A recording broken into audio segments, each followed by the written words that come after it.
ಆದರೆ ಸಿಟ್ಟಿನಲ್ಲಿರುವಾಗ ಮಾತ್ರ ನಿಮ್ಮಂತವರ ಸೃಷ್ಟಿ ಮಾಡುವುದು.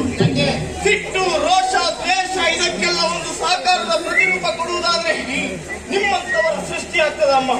ನೀವು ಏರಿದ ಎತ್ತರಕ್ಕೆ, ನೀವು ಬೆಳೆದ ಬೆಳವಣಿಗೆಗೆ ತಪ್ಪು. ಈ ವರ್ಷ ಸ್ವಲ್ಪ ತಪ್ಪರಾಗಿದ್ದಪ್ಪ,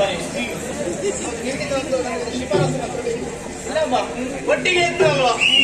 ಈ ವರ್ಷ ತೊಂದರೆ ಇಲ್ಲ ಅಲ್ಲ. ಅಷ್ಟೇ ಅಲ್ಲ, ಮತ್ತೆ ನಿಮ್ಮ ಎದುರುಗಡೆ ನಿಂತುಕೊಂಡು ಮಾತನಾಡುವುದಕ್ಕೆ ಯಾರಾದರೂ ಭಯ ಪಡ್ತಾರೆ. ಹಾಗಂತ ಅಪರೂಪಕ್ಕೆ ನಾನು ಮಾತಾಡ್ತೇನೆ. ಯಾಕೆ ಈಗ ನಮ್ಮ ಪೆಟ್ಟಿಲಿಕ್ಕೆ ಮಾತಾಡುದು ಮತ್ತೆ ಈಗ ನಮ್ಮ ಪ್ರಯಾಣ ಎಲ್ಲಿಗೆ? ಪೇತ್ರಿಯ ತುರುಬಿಯಲ್ಲಿ ಇಲ್ಲೇ ಕೊಡ್ಬೇಕು.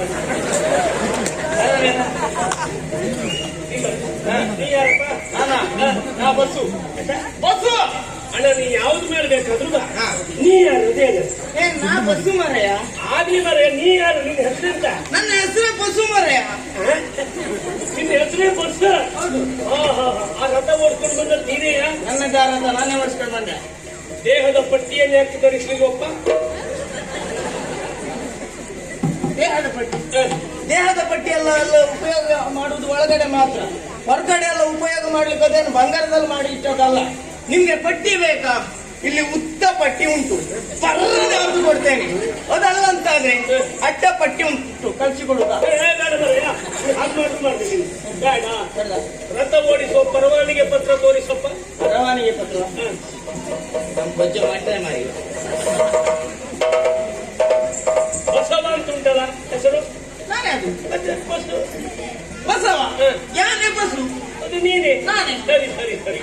ಮುಖ್ಯವಾದ ಪರೀಕ್ಷೆಯನ್ನೇ ಮಾಡಲಿಲ್ಲ. ಗಾಳಿ ಹೊರಬಿಡು. ಒಳಗೆ ಎಳ್ಕೊಳ್ಳುವುದಲ್ಲ, ಗಾಳಿ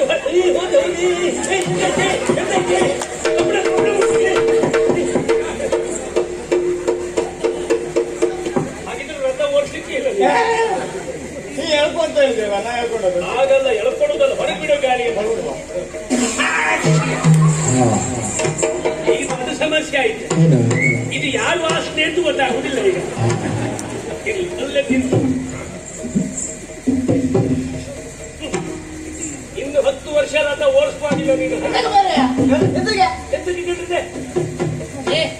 ಒಂದು ಮುಖದ ಏನಾದ್ರು ದಂಡ ಬಿಸಾಡ ಹಿಡಿತ ನೋಡು.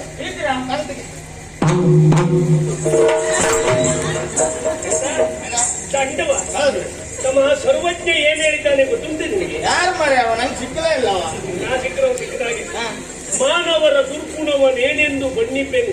ನಾನು ಈಯವರೆ ಕನಲು ಬರುತ್ತಾ ದಂಡವನ್ನು ಮೌನದಿಂದೀವರು ಸರ್ವಜ್ಞ. ಹೌದಾ?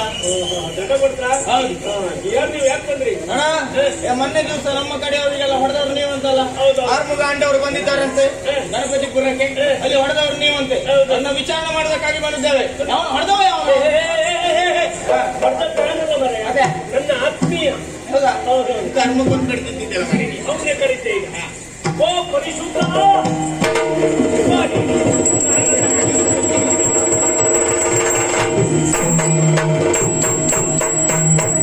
ಇದೆಂತ ಪರಿಶುದ್ಧ ತೆಂಗಿನ ಎಣ್ಣೆ? ಇವನ ಹೆಸರು ಪರಿಶುದ್ಧ. ಇವ ಒಳಗೂ ಶುದ್ಧ, ಹೊರಗೂ ಶುದ್ಧ, ಸ್ನೇಹಕ್ಕೂ ಸಿದ್ಧ, ಸಮರಕ್ಕೂ ಬದ್ಧ. ಈ ರಂಗದಲ್ಲಿ ಯಾರೂ ಇಲ್ಲ ಇವನಷ್ಟು ಪ್ರಸಿದ್ಧ ಪ್ರಸಿದ್ಧ ಪ್ರಸಿದ್ಧ. ಇವನು ಸಾಮಾನ್ಯದವರಲ್ಲ. ನನ್ನಡತಿ ಚಂದ್ರಿಕಾ, ಎಣೆಯಿಲ್ಲ ಸೌಂದರ್ಯದಲ್ಲಿ ತ್ರೈಲೋಕ್ಯ ಸುಂದರಿ ಮೇನಕ. ಮಾತಿನಲ್ಲಿ ಮಲ್ಲಿಕ, ಬುದ್ಧಿಯಲ್ಲಿ ಬೌದ್ಧಿಕ. ಗಂಡಸರೆಲ್ಲರೂ ಇವಳ ಎದುರುಗಡೆಯಲ್ಲಿ ನಪುಂಸಕ. ಹಾಗಾಗಿಯೇ ಇವಳು ಎಂದೆಂದಿಗೂ ಯಕ್ಷ ಚಂದ್ರಿಕಾ ಚಂದ್ರಿಕಾ ಚಂದ್ರಿಕಾ. ತಿಳಿಯಿತೇನೋ ಮೂರ್ಖ? ಇವಳು ಇನ್ನೂ ನಿಶ್ಚಿತವಾಗಿರುವಂತಹ ವ್ಯಕ್ತಿತ್ವ ಉಂಟು. 10 ಮಂದಿ ಗಂಡಸರು ಏಕಕಾಲದಲ್ಲಿ ಬಂದರೂ ಸಹ ಒಬ್ಬಳೇ ಸುಧಾರಿಸುತ್ತಾಳೆ, ಒಬ್ಬಳೇ ವಿರೋಧಿಸುತ್ತಾಳೆ. ಇಲ್ಲ, ನನ್ನ ಅಭಿನಯ ಸರಿ, ಶಬ್ದ ಸ್ವಲ್ಪ ಹೆಣ್ಣಿನಲ್ಲಿ ಜಾತಿ ಎಲ್ಲ ಇಂತಿಷ್ಟೆಲ್ಲ ಉಂಟು. ಶಾಕಿನಿ, ಡಾಕಿನಿ, ಮಂಕಿನಿ, ಪೂತಿನಿ, ಪತ್ಮಿನಿ, ಚಿತ್ತಿನಿ, ಹಸ್ತಿನಿ, ಶಂಕಿನಿ. ನಾ ಎಂತ ಮಾಡುದಮ್ಮ, ಅಲ್ಲಲ್ಲಿ ಕಿಣಿ ಉಂಟು, ಮಧ್ಯೆ ಅಂತಹ ಬೇರೆ ವ್ಯಕ್ತಿತ್ವ ಉಳ್ಳವರಿಗೂ ಇವರಿದ್ದಾರೆ. ಇವರ ಎದುರುಗಡೆಯಲ್ಲಿ ಯಾರು ನಿಂತವರಿಲ್ವೇ ಇಲ್ಲ. ಎಂಟದೆಯ ಪಂಟೆ ಈಕೆ. ಇವ ಎಂತ ಮಾಡ್ಕೊಂಡಿ?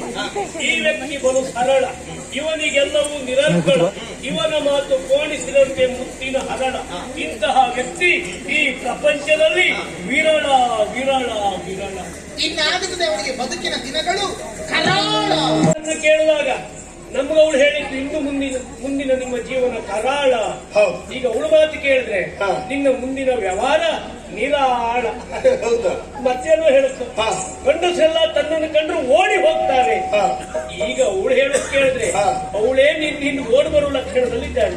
ಅವನಿಗೆ ಈಗ ಓಡ್ಲಿಕ್ಕೆ ಆಗುತ್ತದೆ ಅಂತ ಆದ್ರೆ ನನಗೆ ಓಡುವ ಪ್ರಾಯ ಅಲ್ವೇನಾ? ಎಂತ ಕಮ್ಮ ನೀವು ಸುಮ್ಮನೆ ಓಡುವುದು. ನನ್ನಲ್ಲಿ ಗಾಡಿ ಉಂಟಲ್ಲ, ಗಾಡಿ ಹತ್ತಿ ನಾನು ಕರ್ಕೊಂಡು ಹೋಗ್ತೇನೆ.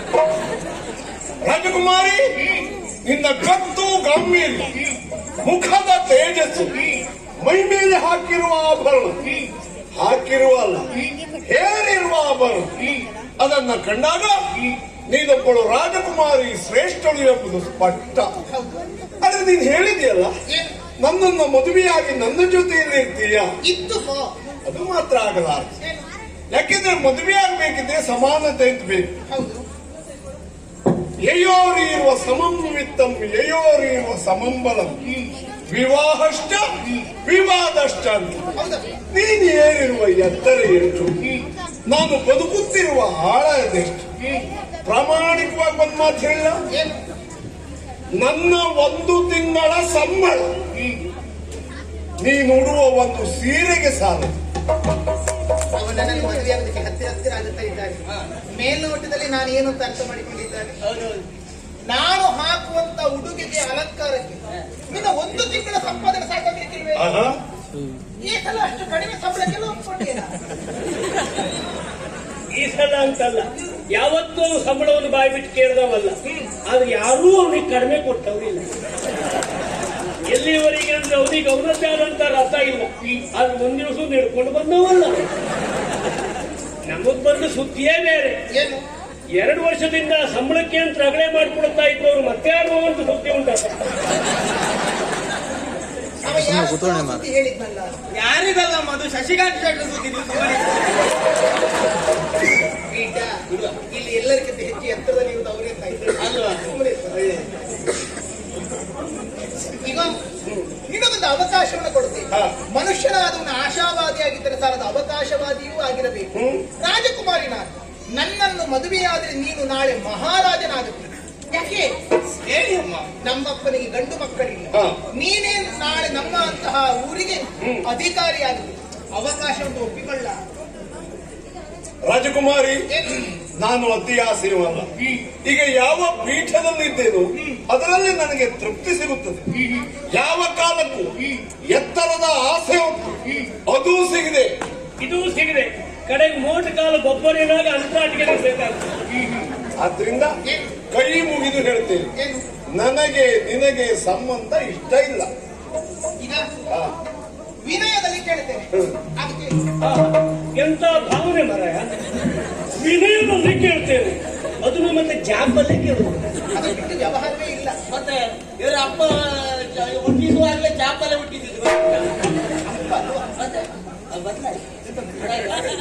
ವಿನಮ್ರನಾಗಿ ಹೇಳ್ತೇನೆ, ಮದುವೆ ಆಗುದಿಲ್ಲ. ಈಗ ನಾ ಸೌಜನ್ಯದಲ್ಲಿ ಮಾತಾಡಿದ ಹೆಚ್ಚು, ನನಗೆ ಸಿಟ್ಟು ಬರುವುದೇ ಬೇಗ, ನಾ ಸಮಾಧಾನ ಕಡಿಮೆ. ನಿನ್ನ ಔದಾರ್ಯ ಬೇಡ, ಆಗುದಿಲ್ಲ, ಈಗ ನಾನು ಆಗುದಿಲ್ಲ.